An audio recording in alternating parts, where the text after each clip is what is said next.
आंखों में जिसकी कोई तो ख्वाब है, खुश है वही जो थोड़ा बेताब है। फागणનો મહિનો લાવે છે ઉત્સાહ ઉમંગ ખુશદિલી और उत्साहની ताकत सु मनक समुद्ररी गहराइया नाप ले छे, आसमानरी ऊंचाइयां छुवे छे और पहाड़ाने जीत ले छे। फागणનો મહિના रे उत्साह उस्मिली उमंग और फागण ला छे सारा चटक रंग। ये सारा चटक रंग और गली गली बाजती वा ढफ और चंग सगड़ा ने लेर जो आयो संग रंग रंगीलो छेल छबीलो टीडी राजस्थान रो खास कार्यक्रम अलबेलो राजस्थान। नमस्कार, खमा घणी सा सगड़ा रो घणो घणो स्वागत। मारो नाम छे प्रीति। यो खास कार्यक्रम अलबेलो राजस्थान में और मैं हूं आप सभी के साथ प्रणय भारद्वाज। मेरी ओर से भी आप सभी का अभिनंदन और स्वागत राजस्थान की संस्कृति में रचे बसे इस कार्यक्रम अलबेलो राजस्थान में। प्रीति, राजस्थान हर मामले में ख़ास है। जैसा कि आपने बताया है कि फागुन का महीना शुरू हो चुका है और रंग अबीर गुलाल उड़ने को तैयार हैं, तो हमारे यहाँ तो हर दिवस हम कोई ना कोई उत्सव बनाते हैं, किसी न किसी तरह से उस उत्सव में डूब जाते हैं। और इससे भी बड़ी ख़ास बात यह है राजस्थान की कि राजस्थान की माटी ने ऐसे सपूत हमें दिए हैं जिन्होंने पूरी दुनिया में राजस्थान का डंका बजाया है। और वैसे भी आज का दिन इसलिए भी खास है क्योंकि आज 4 मार्च है और आज पहला एशियाई जो खेल था उसकी शुरुआत दिल्ली में हुई थी। तो आज को दिन वया भी अगर मैं देखा, ये तो इतिहास की बात होगी प्रणय, लेकिन अगर वया आज को दिन देखा तो आज जो दिन है वो आज बहुत खास दिन है। भाई देखो, कोई भी काम करनो लेकिन सबसे पहली खै है ना कि ध्यान रखनो अपनी सुरक्षा रो। तो आज राष्ट्रीय सुरक्षा दिवस है और आज साल 1971 से ये दिन की शुरुआत हुई थी। बिल्कुल। और आज हम याद करते हैं हिंदी साहित्य के प्रसिद्ध कवि सुमित्रानंदन पंत जी को। आज उनका जन्मदिवस है। उन्होंने बेशकीमती कविताएं हमारे खजाने में भरी हैं जिन्हें इसलिए उन्हें याद कर पाते हैं और आज उन्हें याद करके मन प्रफुल्लित भी हो रहा है। और फिर अगर साहित्य की थे बात कर दिया तो आज एक ऐसा साहित्यकार को भी जन्म दिवस है जो साल 1921 में जन्मा था। अच्छा। फणीश्वर नाथ रेणु जी, जो गांव की धूल ने बना दिया साहित्य रो चंदन। और वहाँ को मेला आंचल, वो तो घर घर में प्रसिद्ध है। बिल्कुल बिल्कुल, कई बार पढ़ा मेला आंचल तो और प्रणय, अब क्योंकि आबा वाली है होली और होली का रंग बिखरेला, तो देखो रेणु जी की कोई पंक्तियां है जो मैं वहाँ का सगड़ा जो भी वहाँ का देख रहे थे दर्शक वहाँ ने बताना चाहते। अरे बिल्कुल बताइए। साजन होली आई है, सुख से हंसना जी भर गाना, मस्ती से मन को बहलाना, पर्व हो गया आज। साजन होली आई है, हंसाने हमको आई है, इसी बहाने क्षण भर गालें, दुख में जीवन को बहला लें, ले मस्ती की आग, साजन होली आई है। वाह वाह वाह, ऐसा लग रहा है होली के रंग हमारी ओर उड़ते हुए आ रहे हैं और हमें सराबोर कर देंगे सारे। और बिल्कुल मने लागे छे कि ये जो होली रा सगला रंग है, क्योंकि रंगा की तो वही कहानी अहमियत है, तो सगला जो रंग है मैंने है और प्रार्थना भी यही है कि ये सारा जो खुशहाली रा रंग है ये राजस्थान ही नहीं सारा देश में और सारा विश्व में अमन शांति के रूप में फैला रहे। बिल्कुल बेटी, और ऐसे ही एक रंग से आज हम मिलने वाले हैं जिनके पास साहस है, जोश है, जुनून है। उस अदम्य साहसी व्यक्तित्व से मिलने का अब समय हो गया। तो मिलते हैं अंतर्राष्ट्रीय पर्वतारोही और माउंट एवरेस्ट विजेता हमारे अपने गौरव हिमालय यानी कि गौरव शर्मा जी से। बहुत बहुत आपका स्वागत गौरव जी अलबेलो राजस्थान। नमस्कार। नमस्कार गौरव जी, घणो घणो स्वागत। तो गौरव जी, ये जब हम आपके लिए पढ़ते हैं पर्वतारोही तो ये वैसे तो बड़ा रोचक विषय है, लेकिन पर्वत पर चढ़ने की प्रेरणा ये या फिर किसी ने आपको चैलेंज किया, ये कहाँ से शुरुआत हुई? नमस्कार। देखिए, पर्वतों पर चढ़ना व्यक्ति के गुणसूत्रों में है। जब हम छोटे थे, जब बालक थे, तो गोदी में चढ़े, उसके बाद पलंग पर चढ़ना शुरू करता है बालक, फिर वो पेड़ों पर चढ़ना शुरू करता है और उसके बाद पर्वतों पर चढ़ना मनुष्य के गुणों के अंदर है जी। जब सचिन रमेश तेंदुलकर जी ने भी 200 रन बनाए थे पहली बार, तो उस समय दुनिया के हर एक न्यूज़पेपर की हेडिंग थी कि सचिन रनों के एवरेस्ट पर। तो चढ़ना मनुष्य की मूल प्रवृत्ति में है और यही मूल प्रवृत्ति प्रैक्टिकली प्रायोगिक तौर पर जब हम पर्वतों पर करने लगते हैं तो ये पर्वतारोहण बन जाता है। अरे वाह। बात अगर पर्वतारोहण की है तो पहाड़ की जब में देखा था तो पहाड़ ऊंची सोच, हौसलो, साहस रो प्रतीक है। तो ये जो हौसलो है कि हाँ पहाड़ ने फतेह करनो, माउंट एवरेस्ट ने फतेह करनो, हौसले पोड़े से आयो।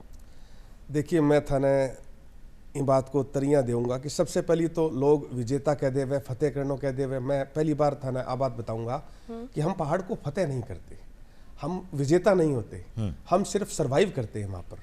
मनुष्य की औकात उस महा हिमालय के आगे कुछ भी नहीं है, हम नगण्य हैं, हम सरवाइव करते हैं। पर्वतारोहण एक हौसला है, एक जीवंतता है, एक जीवटता है, एक अनुशासन है, एक मर्यादा है। वाह। पर्वतों में दर्द सहा जाता है ना कि कहा जाता है। कि जिनके होठों पर हंसी और पाँव में छाले हैं वही हिमालय तेरे चाहने वाले हैं। वाह वाह। तो ये डिसिप्लिन और डेकोरम का गेम है पर्वतारोहण। दुनिया का सबसे खतरनाक खेल है पर्वतारोहण, दुनिया का सबसे महंगा खेल भी है पर्वतारोहण। हौसला मुझे बचपन में मेरे माता पिता ने दिया वाह। और उन्होंने मुझे हमेशा प्रमोट किया इस चीज़ के अंदर। अच्छा। कभी रोका टोकी नहीं की मुझे कि आप नए विषय को लेके करियर बना रहे हैं। जब दोस्त बहुत सारे कोई एडमिनिस्ट्रेटिव ऑफिसर की तैयारी कर रहा है, कोई एक फेमस एडवोकेट है, कोई इंजीनियरिंग कर रहा है, डॉक्टरेट कर रहा है, उस टाइम में जब एडोलेसेंट से आप यंग एज में कदम रखते हो और पढ़ाई के साथ साथ आप पर्वतारोहण, एरोस्पोर्ट्स या माउंटेनियरिंग की ओर मुखातिब होते हो, रुचि रखते हो, तो समाज में, परिवार में एक अजीब सा माहौल जरूर बनता है। लेकिन वो जीवटता अगर संकल्पित होती है, उसको एग्जीक्यूट करने की बात आती है जी। तब पर्वतारोहण निखार लेके आता है। क्योंकि हर कदम पर एक नया मोड़, हर कदम पर एक नया दृश्य, हाँ हाँ। उमड़ती नदियां, मखमली गलीचे और बर्फ देखने का मन किसका नहीं होता। बिल्कुल बिल्कुल सही इस कहा। चीज ने मुझे पर्वतारोहण करने के लिए प्रोत्साहित किया। प्रीति, मैं जब अपने गांव गया तो वहाँ पर एक बड़ा सारा पहाड़ था, गौरव जी आप भी सुनिएगा। तो मैं और मेरी बहन उस पहाड़ से बड़े आकर्षित हुए और हमने चढ़ाई करी। लगभग 1 घंटा हमको उस पहाड़ पे चढ़ने में लगा। अब चढ़ तो गए गौरव जी, लेकिन बेटी वहाँ से उतरते समय जो हमारी हालत ख़राब हुई, जो फिसलन थी, उस पर पत्थर थे और उसे फिसलते हुए हम धीरे धीरे से उतरे। उसके बाद कसम खाए कि दोबारा कभी नहीं चढ़ेंगे। आपसे जानना चाहेंगे गौरव जी कि पहला कौन सा वो पर्वत था जिस पे आपने चढ़ाई की? सबसे पहले मैंने अपना करियर की जो शुरुआत की थी तो मैंने चूरू राजस्थान से 15 अगस्त सन 2000 को करगिल, अच्छा, बिना गियर की साइकिल से, और करगिल से खारदुंगला पास, जो उस समय दुनिया की सबसे ऊंची सड़क था, 18,380 फीट। हाँ। तो उस समय वो ऐसा क्षेत्र था जहाँ कि लोग साइकिल लेके वहाँ जाने की कल्पना भी नहीं कर सकते थे। और बिना गियर की साइकिल लेके मैं जब पौने 17 साल का था तब मैंने अकेले ही सोलो साइकिल एक्सपीडिशन किया कारगिल के शहीदों को श्रद्धांजलि देने के लिए ऑपरेशन विजय की प्रथम वर्षगांठ के ऊपर। अच्छा। तो मेरा हौसला उत्साहवर्धन भी किया। तत्कालीन रक्षा मंत्री थे जॉर्ज फर्नांडिस साहब, तो उन्होंने मेरा बहुत हौसला अफजाई की, मेरे को प्रोत्साहित किया कारगिल के अंदर। पर्वतारोहण की आप बात करें तो मेरा जो पहला पर्वत था अभियान के अंदर वो था स्टॉक कांगड़ी। अच्छा। ये लद्दाख में है, लेह के पास में। अच्छा। बहुत ज़्यादा टेक्निकल पीक नहीं है ये, लेकिन उससे पहले मैंने नेहरू पर्वतारोहण संस्थान उत्तरकाशी से पर्वतारोहण का प्रशिक्षण लिया। अच्छा जी। हम पर्वत पर सीधा नहीं चढ़ सकते, उस पर चढ़ने के लिए टेक्निक्स होती हैं। जैसे ऊपर से नीचे तुरंत आ रहा कुछ ही सेकंडों में, तो विशेष उपकरणों की मदद से। अच्छा। कि वो ये सिर्फ फिल्मों में दिखाया जाता है कि इसने रस्सी फेंकी गढ़ पे और वो चिपक गई, लेकिन उसमें जैसे lead climber, middle climber, and climber, रस्सी को लगाने के लिए तरीके, उसमें पिटॉन्स, फ्रेंड्स कैसे यूज करते हैं। तो पर्वत पर जब चढ़ते हैं तो अगर नया आदमी चढ़ता है तो टांगे कांपती हैं, जी जी, पाँव कांपते हैं, क्योंकि ऊंचाई से, उस ऊंचाई से भय निकाला जाता है। अच्छा। हमारे इंस्ट्रक्टर्स जो थे, मेरे जो गुरु थे, उन्होंने मुझे प्रोत्साहित किया और सबसे ज़्यादा टफ बनाया। अच्छा। क्योंकि मैं रेगिस्तान चूरू से निकल के आया और सीधा हिमालय की यात्रा, नदियाँ, पानी कभी देखा नहीं, एक हरा पेड़ भी है, शेखावाटी में देख लेते हैं तो लगता है कि हमने पानी पी लिया है। तो ऐसे क्षेत्र से निकल के जब हमने उच्च हिमालय, जी, मध्य Himalaya, lower Himalayas and lesser Himalayas and higher Himalaya, जो उच्च हिमालय है, हाई एल्टीट्यूड 9,000 फीट से शुरू होता है, तो कई रिजेस पे जिन्हें हम धार बोलते हैं उन पर चलना सीखा। जी। और फिर सेल्फ अरेस्ट करना सीखा कि पहाड़ की एक चोटी पर बर्फ में ले जाके आपको कूदने को कहा जाता है। अच्छा। और आइस एक्स, जिसको पर्वतारोही की तीसरी टांग कहते हैं, ब्रह्मास्त्र कहते हैं, आइस एक्स हमारे हाथ में होती है और कूद के और फिर हम उसको लगाते हैं बर्फ में। अच्छा। कि अगर हम गिर रहे हैं तो हम पहली बार हम रोल होते हैं, 3 बार रोल ब्रेक नहीं लगते, फिर उसको लगाते हैं। अच्छा। फिर 2 बार में ब्रेक रोल होता है, फिर उसको लगाते हैं। अच्छा। तो सेल्फ अरेस्ट करना।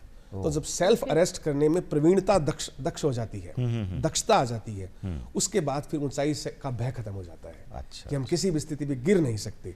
जब आपको ये पता चल जाता है कि आप गिर नहीं सकते, तो आपकी चाल बदल जाती है, आपका कॉन्फिडेंस लेवल बदल जाता है। सेल्फ अरेस्ट जो है, ये एक तरह से धैर्य की भी परीक्षा होगी। धैर्य की परीक्षा है।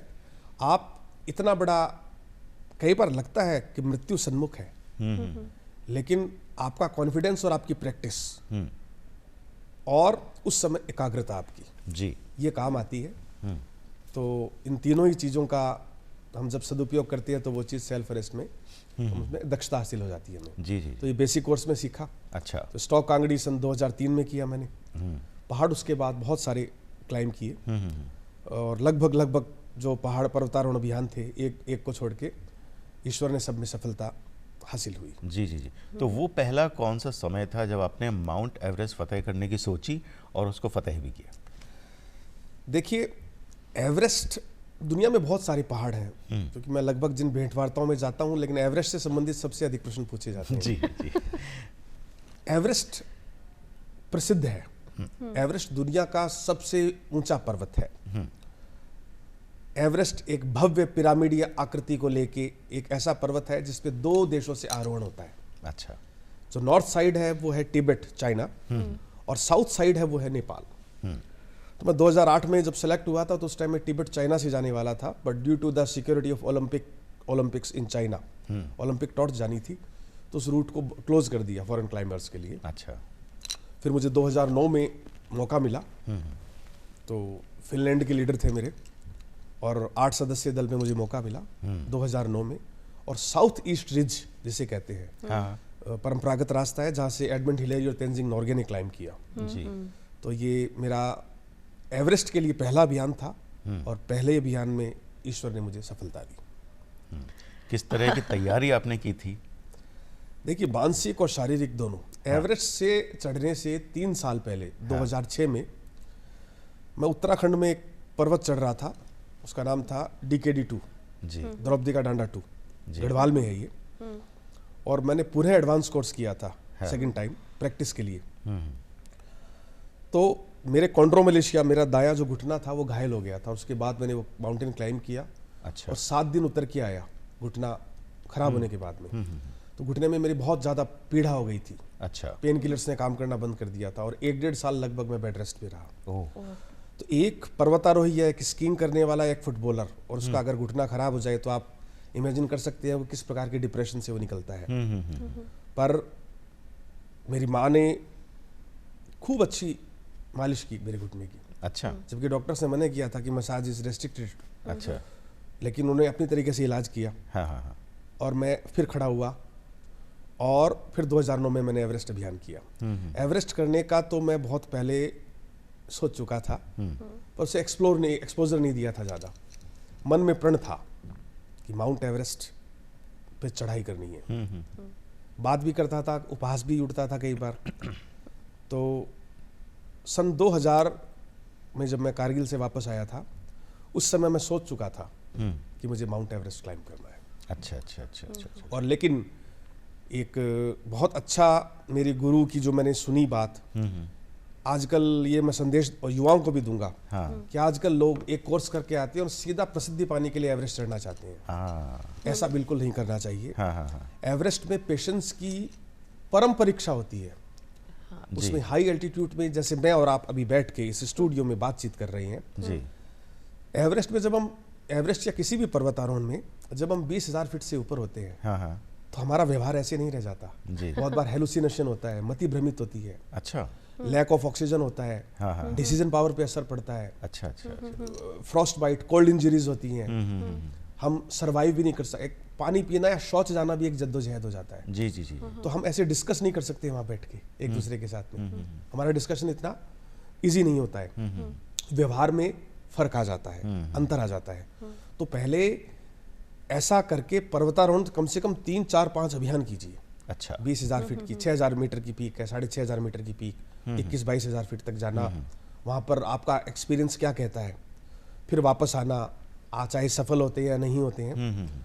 फिर हमें 3, 4, 5 अभियान करके फिर एवरेस्ट के बारे में सोचना चाहिए। उससे असफलता का जो मापदंड है वो कम हो जाता है। जी जी। ये मेरी युवाओं को एक विशेष सलाह है कि हम सिर्फ प्रसिद्धि पाने की दौड़ में सिर्फ एवरेस्ट को अपना ध्येय ना बनाएं। पर्वत कोई भी छोटा बड़ा नहीं है। मैंने बहुत सारे कुछ पीक्स हैं 6,000 मीटर की जिन पे मैंने बड़ी कैजुअलिटीज देखी, और जो वो एवरेस्टर थे, बड़े बड़े एवरेस्टर थे। तो पर्वत कोई छोटा बड़ा नहीं होता। पीक्स टेक्निकल होती हैं। पर्वत टेक्निक के हिसाब से चढ़ा जाता है उस पर जी। कि हमारा अप्रोच रूट क्या है, क्लाइंबिंग का ग्रेडियंट क्या है, कितनी खड़ी चढ़ाई है, कितना किलोमीटर का रोप लगेगा। अच्छा। क्योंकि अधिकतर हम पूछते हैं वाटर स्पोर्ट्स में प्रश्न कि आपको अगर 100 मीटर तैरना आता है, तो क्या 80 मीटर पर कोई लड़का या लड़की डूब रही है तो आप उसे बचाने जाओगे? तो प्रतिभागी कहते हैं बिल्कुल जाऊंगा। तो मैं कहता हूं आप स्वयं भी चले जाएंगे और उसे भी मार देंगे।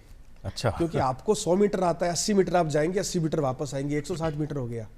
तो हमें ऐसे माउंटेन पे भी कैलकुलेशन रखनी पड़ती है कि कितने मीटर रोप हमारे पास फिक्स करने के लिए है। अच्छा। एक्स्ट्रा गजेट्स हैं, कितना ऑक्सीजन सप्लाई है, हाँ। कहीं एवलांच आगे रूट क्लोज हो जाता है तो क्या हमारे पास सर्वाइवल के लिए राशन है। हाँ। अगर 10 दिन तक कोई मदद नहीं मिलती है तो क्या हमारे पास इतना सर्वाइवल की किट है। तो ये सारी चीजों का बैलेंस मिलकर फिर एक एवरेस्ट या कोई अन्य पर्वतारोहण अभियान की जी तैयारियां करी तैयार जाती है। की जाती है। जी। यानी कि पहाड़ पे जो आरोहण है वो अपना जी विचारी और धैर्य तो परीक्षा लेवे है ना। और इलिए मन लागे छे कि गौरव जी जो छे यहाँ जैसे कि जो मनक छे यहाँ के लिए खयो जा छे कि मेरे जुनून का नतीजा जरूर निकलेगा, इसी स्याह समुद्र से नूर निकलेगा। वाह वाह, क्या बात है। और माउंट एवरेस्ट जशो जो पहाड़ छे ई पे जब जो चढ़ाई करनो तो शारीरिक तैयारी हो छे, मानसिक दृढ़ता हो छे। और युवाओं की ये बात करें तो अगर ये सब बात करा तो युवा जो आज का है वाने अगर यह दृढ़ता लानी है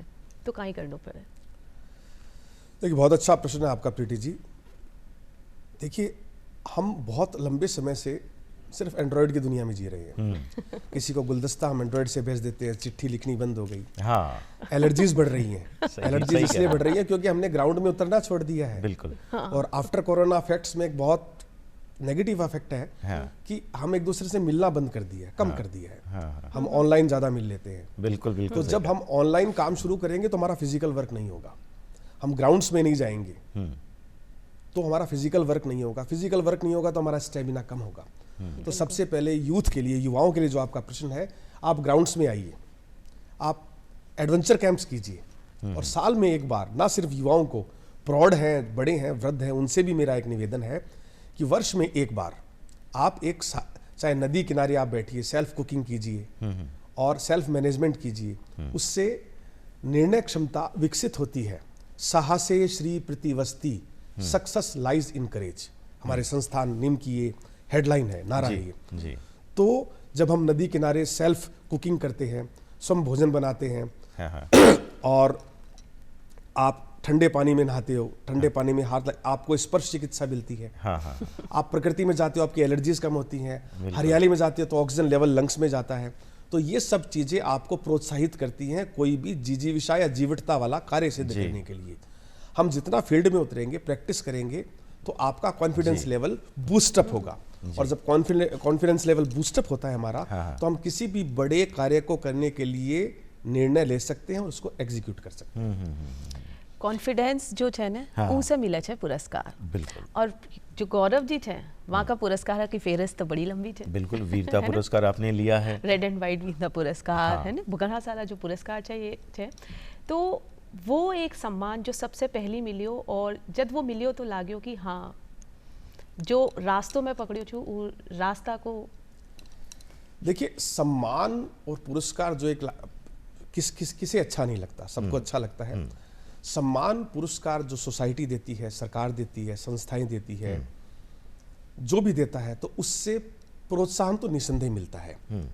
और वो प्रोत्साहन आगे कार्य में उच्च कार्य करने की भावना बलवती हो जाती है जी। और हम आगे काम करने के लिए इनकरेज हो जाते हैं, प्रोत्साहित हो जाते हैं। तो निसंदेह सम्मान और पुरस्कार हमें प्रोत्साहित करते हैं। लेकिन हमें कार्य सिर्फ सम्मान या पुरस्कार की इच्छा के लिए नहीं करना चाहिए। हमें सिर्फ अगर पर्वतारोहण करना है तो सिर्फ एक सेल्फी के लिए, सोशल मीडिया पे डालने के लिए नहीं करना है। हमारी इच्छा, मुझे क्या करना है ये मैं तय करूंगा, उसे एग्जीक्यूट कैसे करना है ये मेरा कर्म तय करेगा। लेकिन हमें सेल्फ का इंटरेस्ट भी देखना है। हर व्यक्ति को, हर युवा को एवरेस्ट चढ़नी है। किसी को कला में, वाणिज्य में, विज्ञान में, खेल में, आर्टिस्ट है वो, नृत्य है, नृत्यांगना है, कृषि है, या जो भी कार्य है, स्वावलंबन है या जो भी कार्य है, आप उसमें अपनी एवरेस्ट को हासिल कीजिए। और अगर आप पर्वतारोही हैं तो निसंदेह आप अपने जीवन एवरेस्ट को हासिल कीजिए। जी। आपने माउंट एवरेस्ट की जब बात की, अपने चढ़ाई की बात की, आपने एक रोप की बात की, तो कोई व्यक्ति ऐसा होता होगा जो सबसे पहले जाकर उस रोप को वहाँ पे लगाता होगा ताकि पीछे आने वाले पर्वतों पे चढ़ सके। 3 तरीके के क्लाइंबर्स होते हैं। लीड क्लाइंबर, जब एक टीम चलती है, जब रोप अप होके चलते हैं तो लीड क्लाइंबर होता है वो। जैसे अगर एक रॉक भी चलते हैं, रॉक पे भी अगर फेस पे क्लाइंब करना है तो बिले रोप दी जाती है। एंकरिंग एंड बिलेइंग एक विषय होता है। कभी मौका मिला तो प्रैक्टिकली आपको किसी रोप हमारी एकेडमी में बुला के आपको दिखाएंगे जी। तो उसको कहते हैं रूट फिक्सिंग जी, रूट फिक्स करना। तो पहले व्यक्ति जो लीड क्लाइंबर होता है वो रूट फिक्स करता है जी, क्योंकि और कई जगह ऐसी भी होती है जहां रोप नहीं होती है, हर जगह सेल्फ एंकर नहीं मिलता है। तो उस समय आपको चाहे वो 60 डिग्री की वॉल है तो वहां पर जूते जो होते हैं हमारे 2-2-2.5 kg के एक जूता होता है। अच्छा। उसके नीचे टाइटेनियम का क्रैम्पोन होता है जिसमें 12 कीलें होती हैं। अच्छा। तो आप दोनों पाँव को अलग अलग उठा के चलना पड़ता है ताकि उलझ ना जाए आपस में। मैं कई बार उलझा भी था। अच्छा। और गिरा भी। अच्छा। तो क्रैम्पोन के जो फ्रंट पॉइंट होते हैं, आगे की 2-2 कील होती हैं, उनको जोर से आइस के अंदर, आइस अलग होती है, स्नो अलग होती है। अच्छा। आइस के भी प्रकार हैं, blue ice, black ice, white ice. Snow के भी प्रकार हैं, powder snow, dry snow, wet snow, crystal snow. तो उसमें क्लाइंबिंग उसी के अकॉर्डिंग की जाती है। अच्छा। तो आइस में फ्रंट पॉइंट को पूरी ताकत से मारा जाता है, तो पूरी आपका जो जीवन है वो 2 पाँव पे खड़ा होता है और आप 80-90 डिग्री पे भी फ्रंट पॉइंट क्लाइंबिंग करते हैं। और आइस एक्स को आप लगाते हैं और फिर उसको पुल करके अपनी बॉडी को ऊपर खींचा जाता है। तो कई जगह रोप नहीं भी होती है जी। पर जो गाइड, जो लीड क्लाइंबर होता है वो पहले जाके रूट को फिक्स करता है। अच्छा। उसके बाद बाकी टीम जहाँ पे रोप अप होनी है, फिर बाकी टीम उस पर्वत पर आरोहण कर पाती है। जी जी जी। तो ये जो आपकी एडवेंचर ट्रेनिंग एकेडमी है, किस तरह की ट्रेनिंग आप देते हैं और किस उम्र के लोगों को देते हैं? एडवेंचर ट्रेनिंग एकेडमी की हमारी विशेषता ये है कि हम सभी प्रकार के जो सभी एज ग्रुप के लोगों को देते हैं। फीमेल्स के लिए अलग बैच है जी, कोएड बैचेस भी हैं, यूथ के अलग है, एडोलेसेंट के जो किशोरों के अलग है, किशोर किशोरियों के लिए अलग बैचेस चलते हैं। उनके लिए एक्टिविटी अलग होती है।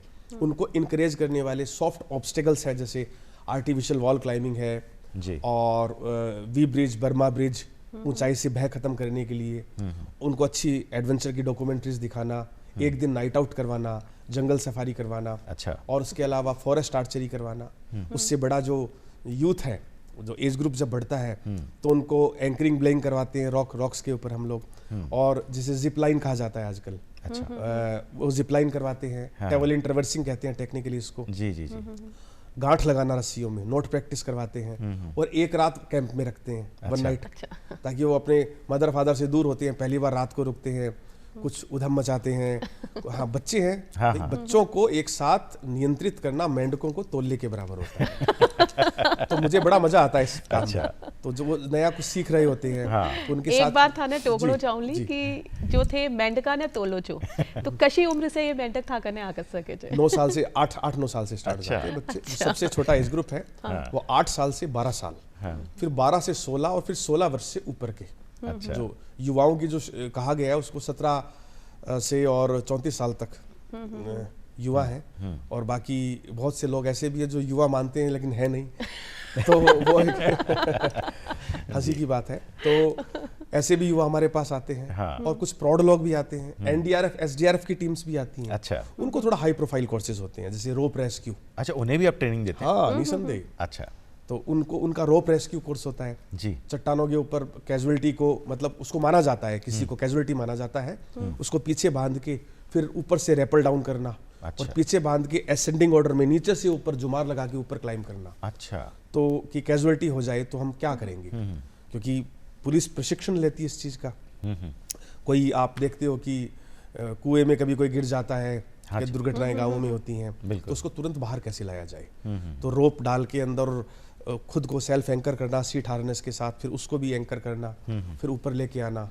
वो अगर कॉन्शियस है या अनकॉन्शियस है, सेमी कॉन्शियस है, ये अलग अलग ग्रेड के कोर्सेज होते हैं। और आम स्कूल और कॉलेज के बच्चों के लिए, युवक युवतियों के लिए मैं फिर एक बात कहूंगा कि आप वर्ष में 1 से 2 बार जरूर कैंपिंग कीजिए। कैंपिंग आपकी पर्सनैलिटी को इतना शार्प कर देता है जी, क्योंकि आपको किसी पर निर्भर रहना नहीं पड़ता। आप सेल्फ कुकिंग सीख जाते हैं, आप अपनी प्लेट खुद वॉश करते हैं जी, आप डिसिप्लिन में समय पर पहुंचते हैं। निजी जो आराम है, जैसे ही हम उसको त्यागते हैं तो जो अचीवमेंट है वो अपने क्लोज आने लगता है। जी जी जी। तो एडवेंचर कोर्सेज 1 दिन, 3 दिन, 7 दिन और एडवांस लेवल के हम हिमाचल प्रदेश में करवाते हैं। जी जी। हिमाचल सेफ है, धौलाधार पर्वत श्रृंखला स्थित धर्मशाला के पास हमारा संस्थान है, करेरी के अंदर। अच्छा। तो वहाँ एडवांस स्तर के हाँ, जो हाँ। प्रशिक्षण है, बर्फ ग्लेशियर दिखाना, अच्छा। ग्लेशियर तक रोप अप होके जाना, और सेल्फ कुकिंग, और उन बच्चों को रॉक क्लाइंबिंग, रैपलिंग करवाना, हाँ, शैल आरोहण जिसको हम हिंदी में कहते हैं। जी जी जी तो ये सारे, और कैंप फायर, कल्चरल प्रोग्राम्स भी होते हैं, जी, जी, वो एक अनुशासन और मर्यादा के साथ। जी जी जी। तो ये चीजें व्यक्तित्व विकास निसंदेह करती हैं। यानी आत्मनिर्भरता जो है हाँ। वो नारो कोने और उन्हें जीवन शैली बनावा का फायदा जो है वो ये था का कैंप बखूबी सिखा दे जाए। वैसे गौरव जी, जितना भी आपने प्रशिक्षण का ये माध्यम बताया, जितने भी एज कैटेगरी के बच्चों को या जितने भी लोगों को ये ट्रेनिंग आप दे रहे हैं, इसमें एक चीज़ सबसे मुख्य है और वो है ऊंचाई से डर। ये कैसे अंदर से निकलता है, क्योंकि वो तो व्यक्ति को खुद अपने अंदर कंट्रोल करना है। मारवाड़ी में अपनी बात हो रही थी तो मैं आपको एक मथाने एक बात बता दूं। मारवाड़ी में कहावत है कि फिरे जी को चरे और बाकी भूख मरे। बिल्कुल। तो जो फिरेगा वो चरेगा। हाँ। जिस चीज से भय खत्म करना है तो हमको सर्वप्रथम वही कार्य करना पड़ेगा। और हम जिस चीज से जीवन में बचते हैं वो चीज हमेशा नाग बनकर आपके सामने आ जाती है। जी जी जी तो मुझे गणित से भय लगता था जी मेरे गणित के गुरुजी भी देख रहे होंगे, सुन रहे होंगे। जी। तो जब आईआईटी इंदौर में मैं as a keynote speaker lecture ले रहा था लाइफ साइंस के ऊपर, हाँ। तो मैंने मेरे साइंस और मैथमेटिक्स के सर को वीडियो कॉन्फ्रेंसिंग पे लिया। तो गणित से मुझे भय लगता था और गणित अब सबसे ज्यादा मुझे करना पड़ता है, कैलकुलेशंस आते हैं। तो ऊंचाई से जो भय है वो ऊंचाई पर जाकर खत्म होता है। भय कब होता है? जब हमें किसी चीज की प्रैक्टिस कम होती है और हम उसको, हाँ, लेकिन ऊंचाई पर जाने का मतलब ये नहीं, मैं एक बहुत अच्छा प्रश्न किया आपने। जी। हमेशा जब भी आप एडवेंचर करें या रिस्क वाला काम करें, चाहे वो एरो स्पोर्ट्स हो, चाहे माउंटेनियरिंग हो, चाहे एक्वा स्पोर्ट्स, वाटर स्पोर्ट्स हो, जी। ऑलवेज बी, आप उनके साथ आप करें प्रशिक्षण जो सर्टिफाइड है, क्वालिफाइड है, जी जी। जिनके पास एक्सपीरियंस है और जो जिनके पास सर्टिफिकेट है और जो प्रशिक्षण को प्रैक्टिस पर लेके आते हैं, अच्छा। जी। जो 365 दिन इस काम में इन्वॉल्व है, तब आप जाके सुरक्षित कार्य कर पाएंगे। जी, जी। और निसंदेह अच्छे गुरु का होना हाँ, हाँ। आवश्यक है। गुरु हमेशा अच्छा ही होता है, बिल्कुल। हम में सीखने की गुणवत्ता निहित होनी चाहिए। जी जी जी। तो आप एक अच्छे सर्टिफाइड क्वालिफाइड इंस्ट्रक्टर के साथ में हाँ। एक्टिविटी ट्रैकिंग कीजिए। हाँ, जब आप खुद ट्रैकिंग करेंगे, हाँ हाँ अपने पाँव पर अपना रुक खड़े होंगे, अपना रुकसैक पिट्ठू बैग उठाएंगे, हाँ, हाँ। उसको तरीके से पैक करेंगे, हाँ, हाँ। और आपको चाल तक सिखाई जाती है। अच्छा। चलना कैसे है, माउंटेनियरिंग में इसकी भी प्रैक्टिस होती है। जी जी जैसे मॉडलिंग में रैंप वॉक होती है, हाँ, हाँ, कैट हाँ, वॉक जी। क्या कहते हैं उसे, जी जी जी। तो वैसे माउंटेनियरिंग में आपकी चाल हाँ संयमित होती है और आप आराम, ये नहीं कि हम झटके से तेज चले, दौड़े और फिर रुक गए। हाँ हाँ हाँ। हम चलते चलते आराम करते हैं। अच्छा। ये हमारे गुरु ने हमको सिखाया। अच्छा अच्छा। मेरे गुरु जो बेसिक कोर्स में थे, दिगंबर साहब, उन्होंने मुझे बताया कि आपको चलते चलते आराम करना है। अरे वाह। जब आप चलोगे, चलते स्लो वॉक करनी है, हाँ फिर आपको श्वास लेनी है। हाँ। श्वास की गति कैसी होनी चाहिए कि हम नाक से ले रहे हैं, मुंह से छोड़ रहे हैं, जल्दी जल्दी श्वास नहीं, पर दम फूलता है तो उस टाइम डीप ब्रीथ लेनी है। अच्छा। पहाड़ों में और जीवन में जी। झुककर चलो। जीवन भी यही मांगता है और पहाड़ भी यही मांगते हैं। जब हम तनकर खड़े होते हैं तो हमारा चेस्ट जो एक्सपेंशन है वो कम हो जाता है। जब हम खड़े होते हैं तनकर, और जब हम झुकते हैं तो हमारे लंग्स का एक्सपेंशन बढ़ जाता है। अच्छा। इसलिए पहाड़ी आदमी झुककर चलता है। जी जी जी। अच्छा, तो जी, यो जी। तो एक बहुत बड़ो विज्ञान है जो मन लागे है कि आज ही पतो लागे। और एक और मने लागे है जो विज्ञान या मनोविज्ञान कहवा डर की जहाँ थे बात करें प्रणय जी, तो डर एक ऐसी चीज़ है कि कोई भी काम में जयो, कोई भी नयो काम शुरू कर रहा हो तो वो डर असफलता को हो सके है, वो डर अस्वीकार्यता को भी हो सके है कि लोग का ही कहला। तो ई डर से उबरबा को कोई एक तरीको और कोई एक सीख खास तौर पे युवा जो है। आप बड़े चुनकर प्रश्न लाएंगे मुझे लगता है। देखिए, भय से जीतने का एक ही रास्ता है कि भय के पार जाना। जी। जैसे कोई यूथ नया स्टार्टअप कर रहा है तो आप हमेशा हमें एक नारा सिखाया जाता है, think for the best and ready for the worst. जी। आप अच्छे से अच्छा सोचिए, बुरे से बुरे के लिए तैयार रहिए जीवन के अंदर। आप तब आपको दुनिया की कोई भी शक्ति डिगा नहीं सकती। आप बिल्कुल। बैकअप होना चाहिए आपके पास में। जी। जब हमारे पास बैकअप नहीं होता तब मुझे किसी को भी घबराहट हो सकती है। हाँ हाँ। आप प्रैक्टिस कीजिए, प्रॉपर कोर्स कीजिए, बैकअप के साथ आप नया स्टार्टअप कीजिए, और जब तक आप उसमें उतरेंगे नहीं तब तक आपको उसकी विषमताओं का, अच्छे का, बुरे का, लाभ का, हानि का पता कैसे पता चलेगा। जी जी जी। बहुत सारे यूथ मेरे पास आते हैं, हाँ हाँ। कई लड़के लड़कियां मेरे पास ऑफिस में आते हैं मिलने के लिए। वो मुझसे पूछते हैं, मुझे शॉर्टकट में काम करना है, शॉर्टकट, हाँ, उनको शॉर्टकट चाहिए। कंप्यूटर की कीज को जमानो छे तो हाँ, तो मुझे शॉर्टकट में करना, तो शॉर्टकट वाले तो फिर चलेगा नहीं मामला। हम आपको वो रास्ता बता रहे हैं जिससे आप सफलता के पथ पर अग्रसर होंगे। उस सफलता के पथ के लिए आप उस कार्य को पूरी प्रैक्टिस के साथ आरंभ करो। प्रैक्टिस के साथ जब आप आरंभ करोगे, उस कार्य में उतरोगे, तो स्थितियां अलग होंगी जी। आप जिन चीजों को टफ मान रहे हो वो चीजें टफ नहीं होंगी। कुछ ऐसे पॉइंट्स भी आएंगे जिनको आपने इजी माना था, वो टफ निकलते हैं। तो उस टफनेस के अंदर से आपको गुजरना पड़ेगा। उस प्रोसेस को समझिए, एक सिस्टम को समझ के जब हम काम करते हैं तो वो कार्य सिद्ध हो जाता है हमारा। ये जो आपने बैकअप रखने की बात की और इस प्रोसेस से गुजरने की बात की, इसमें मेडिकली फिट होना कितना जरूरी है और उसके लिए आप क्या देखते हैं? देखिए, निसंदेह मेडिकल फिट होना बहुत जरूरी है।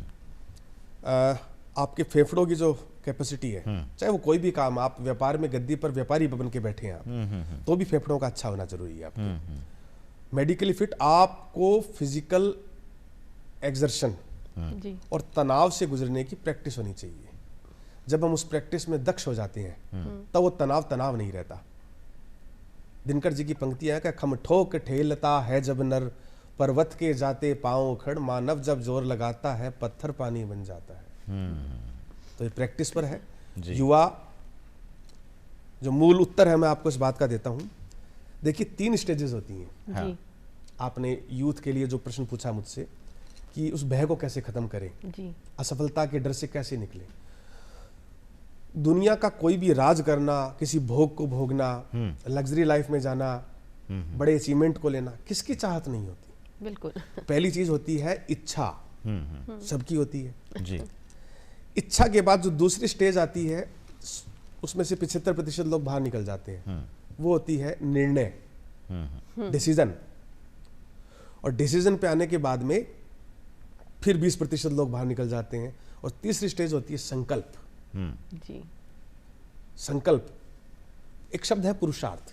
हाँ। पुरुषार्थ का अर्थ सिर्फ पुरुषों से नहीं है, है ना, वो महिलाओं से भी है। पुरुषार्थ है एग्जीक्यूशन जी। कि किसी चीज को सोचा, लिखा ना उसमें कि देह शिवावर मोहे शुभ कर मन ते कबहू न टरूं, कबहू न टरूं जब जाए लड़ूं, निश्चय कर अपनी जीत करूं। तो जीतने के लिए निश्चय जरूरी है, निश्चय के साथ एग्जीक्यूशन, है ना। विश्व प्रधान कर्म रचि राखा, तो आपको कर्म करना पड़ेगा। हाँ। और कर्म करके ऐसी क्या चीज है जो हासिल नहीं हो सकती जी। और मेरे ख्याल से हमारे देश के प्रधानमंत्री से बड़ा दुनिया में इसका कोई उदाहरण नहीं हो सकता। बहुत सही आपने बात कही। तो गौरव जी, कैंप इंडिया जो एडवेंचर है, जिसमें आपने बताया कि कई तरह के आप कैंप करते हैं, हिमाचल रेंज जो सबसे सेफ आप बता रहे हैं, कौन सा समय है जिसमें कई तरह के कैंप्स आप करते हैं? देखिए, पर्वतारोहण ट्रैकिंग कैंप्स करने के लिए 2 मौसम होते हैं, एक प्री मानसून, एक पोस्ट मानसून। अच्छा जी। लघु और मध्य हिमालय में मानसून में नहीं जाया जाता, जैसे 1 जुलाई से और 10 सितंबर तक का जो समय है, लगभग प्रकृति रजस्वला होती है, इस समय पानी चलता है। तो मध्य और लघु हिमालय जो है उसमें नदियों का पानी आ जाता है, कई बार फ्लड्स आ जाती हैं, तो स्लिप होते हैं, जोंक आ जाती हैं, लीचेज होती हैं। अच्छा। तो या तो आप कीजिए इसको होली के बाद, होली के बाद बसंत का जो मौसम है, रोडोडेंड्रोन के लाल लाल फूल आते हैं वहां पर। अच्छा। और प्रकृति करवट लेती है, हरियाली, चटक हरियाली आ जाती है। अखरोट के जो बगीचे हैं और देवदार के वृक्ष हैं, नदी किनारे कैंपिंग होती है 6500 फीट की ऊंचाई पर। अच्छा। तो वो मौसम ही निराला होता है। होली के बाद आप 15 मार्च से शुरू मान लीजिए उसको। और ये चलेगा 30 जून तक। अच्छा। मार्च, अप्रैल, मई, जून, 4 महीने एक्टिविटी कैंपिंग और ये ऑन रहती है हमारी जी। और इसके बाद जब जो जुलाई और अगस्त है, वो उच्च समय होता है लद्दाख के लिए, तिब्बत के लिए जी जी। क्योंकि हाई एल्टीट्यूड में स्नोफॉल होता है, उधर बरसात नहीं होती है अधिकतर। फिर उसके बाद आता है सितंबर और अक्टूबर जी। तो रामायण की एक चौपाई है, लक्ष्मण देत परम सुखाई, वर्षा विगत शरद ऋतु आई। तो वर्षा के बाद जब शरद ऋतु का आगमन होता है तो इतना सुंदर पानी, नीला क्रिस्टल क्लियर नदियों का पानी, अच्छा, कचरा बह चुका होता है जी। और चारों तरफ हरियाली, और वो मौसम, और ठंडक आनी, शीत ऋतु आनी शुरू होती है। तो वो मौसम बहुत अच्छा होता है। अच्छा। तो इधर आप मार्च, अप्रैल, मई, जून, और उधर सितंबर, अक्टूबर, नवंबर जी। दिसंबर में फिर ठंड तेज हो जाती है और हरियाली चली जाती है। फिर मौसम आता है एरो स्पोर्ट्स। एरो स्पोर्ट्स भी आप कर सकते हैं। इसमें पैराग्लाइडिंग है, पैरासेलिंग है। अच्छा। और जल के अंदर भी मानसून में उचित नहीं होता, लेकिन जल में हम स्विमिंग, उसमें चाहे बटरफ्लाई है, ब्रेस्ट स्ट्रोक है, बैक स्टाइल है, जो भी है वो सारी सिखाते हैं। अच्छा। With life jacket, without life jacket दोनों। उसके canoeing, kayaking, surfing, skiing, sail boat enterprise class, canoeing kayaking की जो अंतर्राष्ट्रीय ओलंपिक खेल है इनकी भी प्रैक्टिस करवाते हैं। पैराग्लाइडिंग, अब बहुत जल्दी हमने सरकार को एक प्रस्ताव भी भेजा है कि जो नॉन सर्टिफाइड, नॉन क्वालिफाइड लोग हैं उनसे ना करवाई जाए, क्योंकि क्या होता है कि हम शूट कर रहे हैं, रीटेक हो सकता है जी, पढ़ रहा है, असफलता मिली, फिर पास हो जाएगा, लेकिन एडवेंचर में रीटेक का मौका नहीं मिलता, क्योंकि जीवन एक ही दिया है मानव ने। बिल्कुल। तो इसलिए हम जो नॉन सर्टिफाइड, नॉन क्वालिफाइड उन लोगों के साथ गतिविधि ना करें, और मैं उन लोगों से भी आग्रह करूंगा कि आप लोग पहले सर्टिफिकेट ग्रहण करें, प्रैक्टिस करें। हम किसी व्यक्ति के जीवन को खतरे में नहीं डाल सकते। बहुत सही बात। सबसे पहले जीवन है हमारा। तो इस प्रकार की गतिविधियां संचालित होती है। जी जी जी। प्रणय जी, जब ये प्रकृति रो वर्णन करया तो गौरव जी रा शब्दा में आया लाग रही छो कि बस मैं वंडे ही पहुंच गया। और जब अशो वर्णन करया तो जो सबसे पहली याद आयो वो आयो कैलाश मानसरोवर। और कैलाश मानसरोवर री जो था कि यात्रा थी, उनको अनुभव और वो जो 17 परिक्रमा को जो कीर्तिमान है ऊ पे बात। देखिए, मूकम करोति वाचालम पंगु लांगते गिरिम यत कृपा तमम वंदे परमानंद माधवम। कैलाश 20 बार लीड करने का मौका मिला मुझे, और 17 परिक्रमा करने का।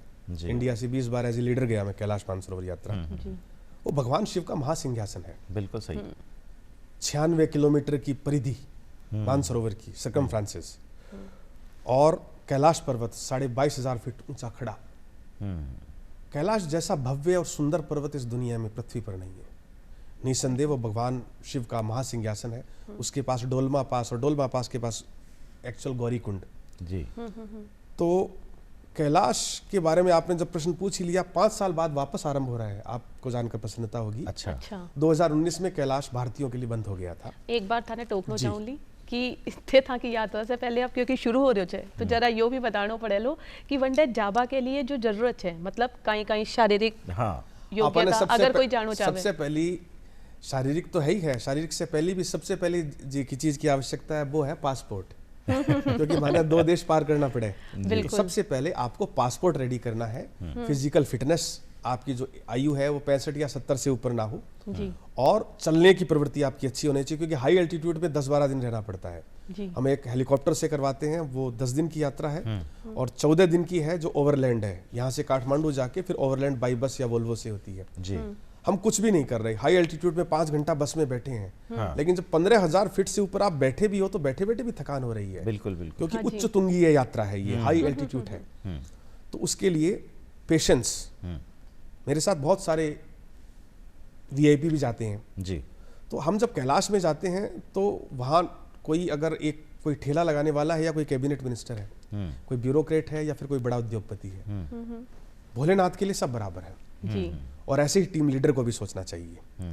तो वहाँ अहम, मैं, ये सारी चीजें नहीं होनी चाहिए जी जी। कैलाश जाने के लिए सबसे पहले डेडिकेट खुद को देना पड़ता है, उसमें बिना ईगो के। आप अपना पासपोर्ट रेडी कीजिए, और फिर टेक्निकली जानकारी हम आपको मुहैया कराएंगे कि आपको क्या क्या करना है। और वो ये बड़ा हर्ष और प्रसन्नता का विषय है कि 5 वर्षों बाद कैलाश मानसरोवर यात्रा आरंभ हो रही है, जिसकी तैयारियां अब हम अगले 1 माह में करेंगे, और संभवतः ये यात्रा जून में और फिर सितंबर में जाएगी। अच्छा। अभी कुछ पेपर फॉर्मेलिटीज तिब्बत चाइना से आनी बाकी हैं जी। उनके आने के बाद एग्जैक्ट डेट का डिक्लेरेशन दिया जाएगा। इतना सारा आपने प्रशिक्षण के बारे में बताया, अपनी पर्वत यात्राओं के बारे में बताया, और अपने अब तक के सफर में बताया। कोई ऐसा क्षण जो आपको भुलाए नहीं भूलता? श्रृंखला है जी ऐसे क्षणों की। श्रृंखला में सबसे ऊपर कौन बैठा है? एवरेस्ट पे ही मैं जब फाइनल सबमिट के लिए निकल रहा था जी, 17 मई जी, तो जब मैं कैंप 3 जो है वो 24,000 फीट की ऊंचाई पर है लगभग, और वो ऐसे 60 डिग्री का वॉल है। अच्छा। उसको लहोत्से फेस कहते हैं। तो वो वॉल जो है, उस वॉल पे जब मैं क्लाइंबिंग करते हो तो आपको दोनों पाँव के बीच में से नीचे वाला क्लाइंबर नजर आता है। बिल्कुल हाँ। आप ये ग्रेडियंट होता है आपका, और ऊपर वाले जो क्रिस्टल स्नो ऊपर वाले के शूज से टूटती है, वो बुलेट की तरह 1-2 बार टकराई मेरे चिक से। अच्छा। तो बड़ा भय लगा, और मैं जब कैंप 3 पहुंचने वाला था तो मैंने आउटर ग्लोव्स खोल दिए थे अपने, याद नहीं रहा मुझे, अच्छा। और मेरे को चिल ब्लेम, मेरे को लगा कि फ्रॉस्ट बाइट हो जाएगा, दर्द होना शुरू हुआ, ओह। आंसू निकल गए। और मैंने एक बार, मुझे लगा था कि मैं नहीं बचूंगा, तो मैंने अपनी जैकेट खोल के सैटेलाइट फ़ोन निकाला और मेरी मदर को फ़ोन किया मैंने। अच्छा। मदर ने लैंडलाइन फ़ोन उठाया, हाँ। और लैंडलाइन फ़ोन उठा के मुझे तुरंत बोला कि वीर तुम बढ़े चलो, धीर तुम बढ़े चलो, सामने पहाड़ हो सिंह की दहाड़ हो। वाह वाह। एग्जैक्ट, ये फिल्मी नहीं, यही लाइनें थी उनकी। हाँ हाँ और मुझे लगा कि मैं आई कैन डू। हाँ। और मैं इसमें भी साधुवाद देना चाहूँगा मेरी श्रीमती को, उन्होंने इतना बड़ा बैकअप दिया। मैं आरोहण कर रहा था, लेकिन पीछे का सारा जो मैनेजमेंट था जी। उन्होंने इतना शानदार तरीके से किया कि एक प्रोफेशनल भी नहीं कर सकता। चाहे वो मीडिया मैनेजमेंट हो, फाइनेंशियल मैनेजमेंट्स हैं, और पीछे की न्यू जो एक एक अपडेट्स देना है मेल्स के ऊपर। तो आज से 2009 के अंदर ये चीज़ें इतनी इजी नहीं थी। अच्छा। जी। आपको एक ईमेल करने के लिए भी एक आपको लाइन में लग के और आपको जाना पड़ता था साइबर कैफे के अंदर। तो ये बैकअप पूरा लिया गया था। और फिर जब मैं उस स्थिति से निकला उस पहाड़ के ऊपर, और 19 मई की रात, 19 मई 2000 को मंगलवार था, 8:50 पे साउथ कॉल, पृथ्वी की सबसे कठोर जगह, 26,000 फीट। अच्छा। ऑक्सीजन को तरसते फेफड़े, दिमाग को सुन्न कर देने वाली ठंड। जी जी जी जी। मतलब दिल ऐसे करता है, धड़कता है कि you can smell your blood, your heart beat like drum in the temples, जैसे मंदिर में नगाड़े बज रहे हो, धुक धुक धुक धुक। और मुंह के आगे इतना बड़ा मास्क लगा होता है। मेरे पास बहुत ज़्यादा आधुनिक नहीं था, थोड़ा पुराना था, तो हम गणेश जी जैसे लगते हैं। जी जी जी। 20 फीट तक का आप देख नहीं सकते।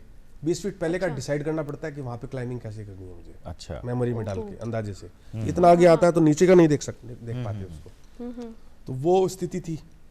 तो 8:50 पे मैं निकला बाहर अपने टेंट से।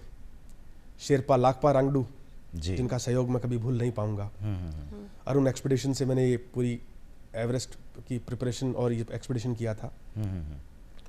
तो मैंने ऑक्सीजन सप्लाई चेक किया, ऑक्सीजन लगाया, और जब आपने कहा कि भूल नहीं पाओगे, उससे एक दिन पहले मैंने जब पहली बार मास्क लगाया लहुत से फेस, येलो बैंड से ऊपर, तो मास्क लगाया तो मुझे थकान वैसी की वैसी थी। तो पीछे से शेरपा लाकपा रांगडू आए, और लाकपा ने ऐसे मेरे शोल्डर पर हिट किया। अच्छा। मूक वार्ता होती है, मास्क में बोल नहीं सकते। उन्होंने बताया कि आपने ऑक्सीजन सिलेंडर उठा रखे हैं, मास्क लगा रखा है, लेकिन रेगुलेटर ऑन नहीं किया हुआ आपका।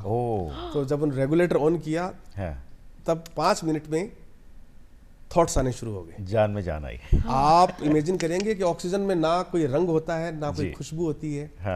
पर ऑक्सीजन अगर हमारा कोई मुंह या नाक बंद कर दे 30 सेकंड के लिए, तो हमें सीधा यमराज के दर्शन हो जाते हैं। जी जी जी। तो जैसे ही ऑक्सीजन आई तो इमोशंस आए। आप हंसना, रोना, प्रेम करना, द्वेष, ये जो भी भावनाएं हैं, ये ऑक्सीजन से मिलती हैं सारी। तो ऑक्सीजन में जान आई जी। और फिर सारी रात रिज पर चला मैं। अच्छा। मारवाड़ी में एक कहावत है, खांडे की धार। तो लोग कह देते हैं कि यो काम तो करनो, खांडे की धार है। तो मुझे पता चला धार क्या होती है उस दिन। एवरेस्ट पे एक तरफ चाइना था, एक तरफ नेपाल था जी। और एक तरफ 13,000 फीट की खाई, 9,500 फीट की खाई, और 2.5-3 फीट की ridge. That is called a knife like ridge. उसको हमने पढ़ा है, नाइफ की तरह है वो बिल्कुल। उस रिज पे चल रहा था तो पूरा अस्तित्व हिल जाता है। वो भी पता, रात को पता नहीं चला मुझे। हेड टॉर्च की रोशनी में क्लाइंब कर लिया। और जब सुबह हुई, गुलाबी भोर भेला, दाईं तरफ से जब तिब्बत की तरफ से सूर्योदय हुआ, तब मैंने देखा मैं इस पे रिज पे चल रहा था सारी रात से। अच्छा। तो पूरे रोंगटे खड़े हो गए। क्यों, बालकनी से ऊपर मैंने ऑक्सीजन सिलेंडर चेंज किया था अपना जी। फिर मुझे गुंबद जैसा लगा तो मैंने अपनी पूरी एनर्जी लगाई। गुंबद जैसे पे पहुंचा तो पता चला वो शोल्डर था एवरेस्ट का, ना कि समिट, मेन समिट। उसको साउथ समिट कहते हैं। फिर वहां से ये स्थिति के अंदर एक हिलेरी, फिर मैंने देखा एक 40-45 फीट ऊंची चट्टान खड़ी है बिल्कुल सुरसा की तरह। तो मुझे याद आया ये हिलेरी स्टेप है, इसको मैंने बुक्स में देखा है, फोटोज में। मैंने हिलेरी स्टेप को क्रॉस किया, चढ़ के सीधा क्लाइंबिंग है उस पे 80 डिग्री जी, उसको 70 डिग्री। तो उसको क्लाइंब चढ़ने के बाद में फिर मुझे सामने 100 मीटर बचे थे। और ये मेरी जिंदगी के सबसे लंबे 100 मीटर थे। जी जी जी। एक पिपासा, महत्वाकांक्षा, और उसको पूरा करने का समय आ गया था जी। और 6:15 दिन बुधवार 20 मई 2009 को मैं दुनिया के सबसे ऊंचे पर्वत शिखर माउंट एवरेस्ट की चोटी पर खड़ा था। जी जी जी। अभी आपने जिक्र किया घर में धर्मपत्नी का बड़ा सहयोग रहा, आपकी माताजी ने भी आपके जोश को काफ़ी बढ़ाया, तो घर में आपके इस रोमांच में कौन कौन साथ में है? वो घर में जो जितने भी लोग हैं, आपके इस रोमांचक सफर में कितने लोग साथ में हैं? हर व्यक्ति साथ में है, कोई भी विरोध में नहीं रहा। हर एक व्यक्ति ने उस अभियान का, ना सिर्फ एक एवरेस्ट अभियान में, देखिए कुछ चीजें सिद्ध होती हैं, कुछ प्रसिद्ध होती है। एवरेस्ट प्रसिद्ध है। मैं आज भी अभियान करता हूँ, जब पैराग्लाइडर लेके जंप लगाता हूँ ऊपर से, तब भी जब हम कार्य आरंभ करते हैं तो हर क्षण रोमांचित होता है घर वालों के लिए। बस ये जरूर है, अब उनको आदत पड़ गई है इस चीज की और मुझे भी आदत पड़ गई है, लेकिन हर बार रिस्क उतना ही होता है। सावधानी हटी दुर्घटना घटी, इसलिए सावधानी को पहले हमें साथ लेके, प्रिकॉशंस, अलर्टनेस अवॉइड्स एक्सीडेंट्स। तो हमें सबसे पहले अलर्टनेस रखनी है, पूरा सर्टिफाइड क्वालिफाइड होना है, उसके बाद ये सारी चीजें करनी है। प्रीति जी ने अभी जिक्र किया कि अंदर से डर को निकालने वाली बात है। तो जितना ऊंचाई पे जा रहे हैं नीचे गिरने का डर है, जितना पानी में जा रहे हैं उतना ही डूबने का डर है। अगर आपने तैराकी सीख ली तो फिर 6 फीट और 60 फीट इसका कोई फर्क नहीं पड़ता। जी जी। क्या 6 फीट गहरे पानी में है, जिसको डूबना है वो 5-5.5 फीट पे भी डूब सकता है। लेकिन जिसको तैरना आ गया तो उसके लिए 60 फीट गहरा हो चाहे 600 फीट गहरा, जी जी जी, उसके लिए मायने नहीं रखता। जिसको क्लाइंबिंग की ट्रिक्स आ गई तो उसके लिए हम, हाँ ऊंचाई एल्टीट्यूड जरूर मायने रखता है, लेकिन हम 6000 फीट पे खड़े हैं, एक रिज पर खड़े हैं, कि हमको सेल्फ अरेस्ट कैसे करना है, रोप अप होना है, सेल्फ एंकर करना है, ये सब ट्रिक्स आपको आ गई तो उसके बाद ऊंचाई से एकदम समाप्त हो जाता है। जी जी। तो ये बेसिक स्किल्स है, और मारवाड़ी में ही कहावत है कि रोया राबड़ी कौन घाले, है ना। तो मांगवा से कौन मिले, काम करवा से ही काम हो जाए। तो वे कई बेसिक स्किल्स है जहाँ पे युवा ने काम करना चाहिए, जिसे वे जो लक्ष्य निर्धारित करे वाले पास। देखिए बेसिक स्किल में सबसे पहले तो दिनचर्या, और दिनचर्या के साथ में सुबह जागना, क्योंकि बहुत सारे लोग मजाक करते हैं। किसी ने कहा कि न्यूज़पेपर वाले आते हैं सुबह हमें अखबार देने के लिए, तो बोले सुबह जागते हैं तो वो तो उद्योगपति नहीं बने। कई लोगों के उठ पटांग तर्क देते हैं लोग। सुबह अर्ली मॉर्निंग उठना एक बहुत अच्छी आदत है, उसके साथ उस काम की प्रैक्टिस धीरे धीरे बढ़ाइए आप। और दिनचर्या में भोजन और की जो पद्धति है उसमें फाइबर, हम थोड़ा सा मैदा को, इन सब चीज़ों को जो पेट खराब करती है लेकिन जीभ के लिए वो बहुत स्वादिष्ट होती हैं, तो उसको थोड़ा कभी कभी हम खा सकते हैं, उसको थोड़ा इग्नोर करने की आवश्यकता है। अभी हमारे प्रधानमंत्री जी ने गत वर्ष जो 2023-24 था उसको मिलेट ईयर घोषित किया। बिल्कुल। और मिलेट्स मतलब मोटा अनाज, उस पर बहुत काम हुआ। तो मोटे अनाज को हम दिनचर्या का हिस्सा बनाएं, मैदा को थोड़ा इग्नोर करें, फाइबर युक्त भोजन ज्यादा लें, वसा वाला भोजन कम लें, कभी कभी चल सकता है। क्योंकि चाट पकौड़ी अगर डेली हम खाते हैं तो पेट बिगड़ जाता है, और पेट मध्य प्रदेश है, पेट उचित रहेगा तो मस्तिष्क भी हमारा बहुत अच्छा रहेगा। अग्र प्रदेश और पाछला प्रदेश से बिगड़ जाला, अगर मध्य प्रदेश बिगड़ तो इस स्थिति के लिए, और फिर दिनचर्या और उस काम की प्रैक्टिस, चाहे हम एक नया इनिशियल कर रहे हैं, बिजनेस कर रहे हैं, आर्ट्स में है, कॉमर्स में है, साइंस में है, या कोई छोटा स्टार्टअप कर रहे हैं, एक बहुत स्वावलंबन की जो प्रक्रिया है हमें अपने, देखिए बहुत सारे लोग सिर्फ चाहते हैं कि हमें सरकारी नौकरी मिल जाए, तो हम सेफ हो जाएं। और इससे बड़े बुजुर्ग भी, हमारे कई गार्जियंस हैं वो भी, और समाज का बहुत बड़ा वर्ग इससे वंचित नहीं है, वो इन्वॉल्व है इस चीज के अंदर। सरकारी नौकरी लगती है, राजपत्रित अधिकारी बनते हैं या नहीं बनते हैं, फिर हम अपनी संतान को एक बहुत ऊंचे प्राइवेट स्कूल में पढ़ाना चाहते हैं, सरकारी स्कूल में नहीं पढ़ाना चाहते। तो थिंकिंग में फर्क आ रहा है सोसाइटी के अंदर, ये नहीं होना चाहिए। हमें अब स्वावलंबन पे जोर देना है कि हम ऐसा कार्य करें जिससे हम लोगों को भी रोजगार दे सकें। जी। तो उससे गांवों से जो पलायन है वो रुकेगा, क्योंकि व्यापार और स्वावलंबन का कार्य हमेशा विकासशील इकाई में होता है, विकसित में नहीं होता। जी बिल्कुल सही। बड़े शहर तो विकसित हो चुके हैं। हाँ जी। अब विकासशील जो इकाई है गांवों में नई इनिशियल स्टार्ट कीजिए। आजकल हर जगह इंटरनेट है, और जहाँ इंटरनेट है वहां से कौन सा प्रोडक्ट सेल नहीं हो सकता। बिल्कुल।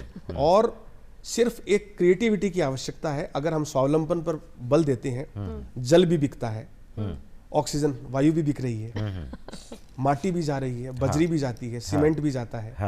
आप गांव के एक एक कृषि की एक एक उत्पाद को ले लीजिए आप। जी। पूरा गुजरात आज कितनी फेमस डेयरीज हैं वहाँ पे, पूरे देश को दूध सप्लाई कर सकता है, तो हम क्यों नहीं कर सकते।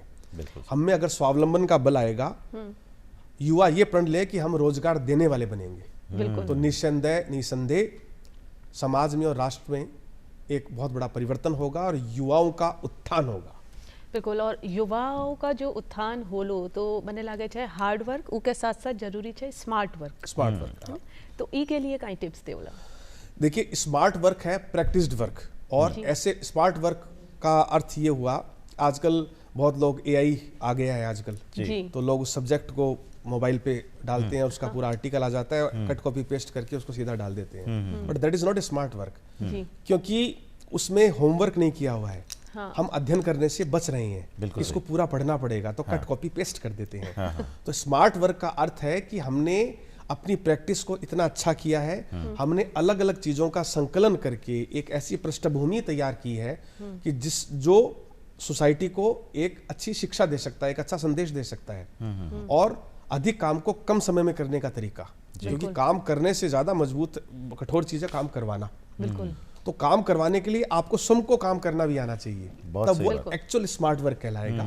और हार्ड वर्क तो आप मान लीजिए, मैं उसे हार्ड कहूंगा ही नहीं, मैं उसे सिर्फ वर्क कहूंगा। ठीक है, हम हार्ड कह के उसको पहले कठोर हम तय कर देते हैं कि मेरी सीमाएं हार्ड हो पाएगा। कुछ हार्ड कुछ नहीं होता। जी। हमारे प्रण पर और एग्जीक्यूशन पर निर्भर करता है। जी। तो गौरव शर्मा जी, जब आप इतना सारा सफर कर लेते, जब कुछ इतना सब कर लेते हैं, एक समय ऐसा भी आता है जब थोड़ा खाली समय रहता होगा, उस समय क्या करना पसंद करते हैं?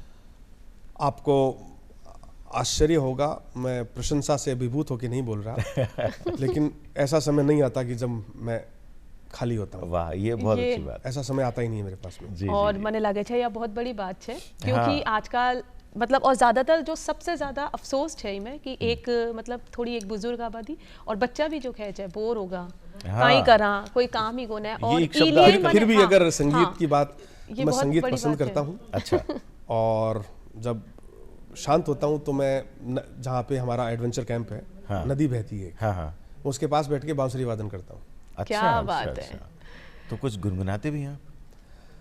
गुनगुनाने का तो मुझे बहुत ज्यादा शौक नहीं है जी, लेकिन बांसुरी बजाने का शौक है जी, क्योंकि पहाड़ की जहाँ शांत वातावरण होता है वहाँ गुनगुनाने का आनंद अलग होता है। हाँ, बिल्कुल। निसंदेह। और बांसुरी तो वहाँ भी देखो, बांसुरी ये बजाज है, बांसुरी अपने आप में बहुत बड़ो जो सीख है ना, वो भी माने दे छे, क्योंकि यहाँ कहे छे कि जहाँ फुटबॉल छे, फुटबॉल में हवा हो छे, पर वह फुटबॉल उ हवा ने राख ले छे खुद तक, इलिए वह पगा में या ठोकरा में रहते। और बांसुरी में जब हवा डालू छो तो वह मधुर तान निकाले छे, इलिए वे भगवान जो है वहाँ का भी मुख से लागेड़ी रहते। जी जी जी। तो आप जो बांसुरी बजाते हैं, इसकी तैयारी मतलब सुनना जो चाहें उनके लिए क्या बताना चाहेंगे? किस तरह का कैंप अभी आयोजित होने वाला है आने वाले अब रिसेंटली सीजन अब अपेक्स पर आने वाला है, अब तैयारियां पूरी जिसे कहते हैं युद्ध स्तर पर चल रही हैं, और आज दिनांक 4 मार्च हो ही गया है जी। तो अब आने वाले 10 दिनों बाद अब निरंतर एडवेंचर कैंप्स हैं, जो वो हिमाचल स्थित धर्मशाला के पास जो करेरी है, वहाँ आरंभ हो जाएंगे हमारे एडवेंचर कैंप्स। तो जो भी प्रतिभागी आना चाहते हैं वो अपना यात्रा नियोजन, 2 तरीके से प्रोग्राम जाते हैं। एक तो यात्रा नियोजित होती है यहीं से, क्योंकि हमारे पास तो ऑल ओवर इंडिया से आते हैं। जयपुर से जो यात्रा नियोजित हैं, स्कूल्स हैं, कॉलेजेस हैं, या फिर इंडिविजुअल लोग हैं, वो यहाँ से बसेस द्वारा सीधा पहुँचते हैं वहाँ पे। और ऑल ओवर इंडिया से जो आते हैं वो बाई एयर आ रहे हैं, बाई ट्रेन आ रहे हैं, या फिर बाई रोड आ रहे हैं। तो अपने अपने यात्रा संसाधनों से पहुंचते हैं। लेकिन अब 2 दिवसीय, 3 दिवसीय, 4 दिवसीय, 5 दिवसीय और 7 दिवसीय और 10 दिवसीय, ये अलग अलग सारी रेंजेस के कोर्सेज होते हैं। अच्छा। एक सिर्फ एंटरटेनमेंट के लिए है, एक moral boost up personality development program है, यूथ एडोलेसेंट के लिए पर्सनालिटी डेवलपमेंट प्रोग्राम, साथ में डिजास्टर मैनेजमेंट को भी लिया है। एक लड़कियों के लिए हम आत्म रक्षा का शिविर भी लगाते हैं। अच्छा। उसमें सिर्फ गर्ल्स आती हैं जी।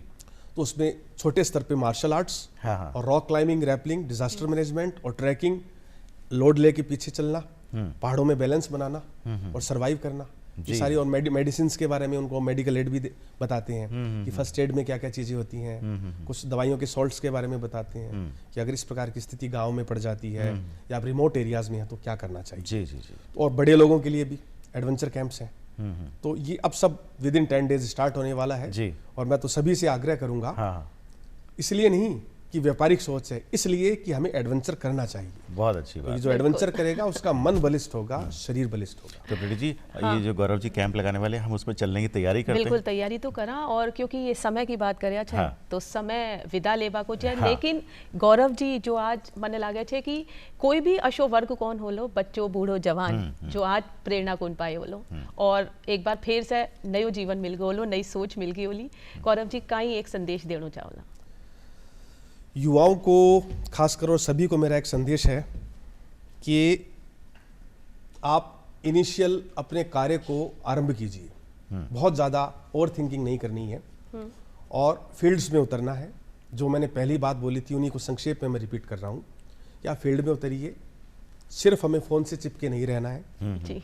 और जब हम फील्ड में उतरते हैं तो हमें और प्रतिदिन 2 से 3 नए लोगों से मिलिए आप। उससे जीवन में नई श्वासों का, नए संबंधों का संचार होता है जी। और पुराने संबंधों को हमेशा स्थापित रखिए, बनाकर रखिए, सहनशीलता बढ़ाकर रखिए और बने रहिए हमारे साथ प्रकृति की शरण में। जी जी। तो बहुत बहुत धन्यवाद गौरव जी, आप आए अलबेलो राजस्थान में, इतनी उत्तम जानकारी आपने दी। बिल्कुल, और नई सोच के साथ मन लागे छे आज में स्टूडियो से बाहर नहीं निकला। हमारी तरफ से भी आपको थाने घणो सबने घणो नमस्कार। धन्यवाद।